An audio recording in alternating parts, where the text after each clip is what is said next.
Welcome to my channel. It's certainly no coincidence that you are here.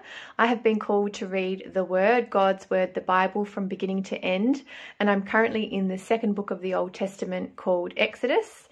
If you're new here, then welcome. If you've been following along, then we're up to Exodus chapter 24 today.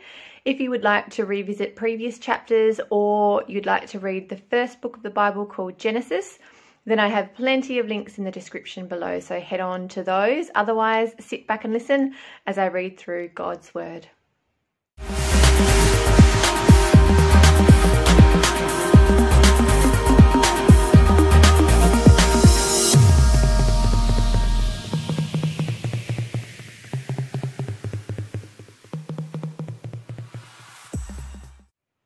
Exodus chapter 24 is entitled, "The People Promised to Obey," and I'm reading from the New King James Version.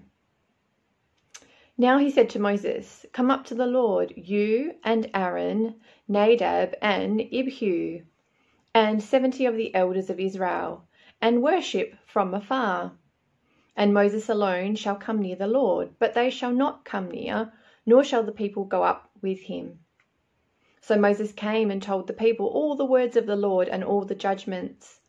And all the people answered with one voice and said, "All the words which the Lord has said, we will do."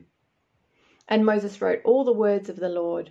And he rose early in the morning and built an altar at the foot of the mountain, and 12 pillars according to the 12 tribes of Israel. Then he sent young men of the children of Israel, who offered burnt offerings and sacrificed peace offerings of oxen to the Lord. And Moses took half the blood and put it in basins, and half the blood he sprinkled on the altar. Then he took the book of the covenant and read it in the hearing of the people. And they said, "All that the Lord has said we will do, and be obedient." And Moses took the blood, sprinkled it on the people, and said, "This is the blood of the covenant which the Lord has made with you according to all these words." Then Moses went up, also Aaron, Nadab, and Abihu, and 70 of the elders of Israel, and they saw the God of Israel.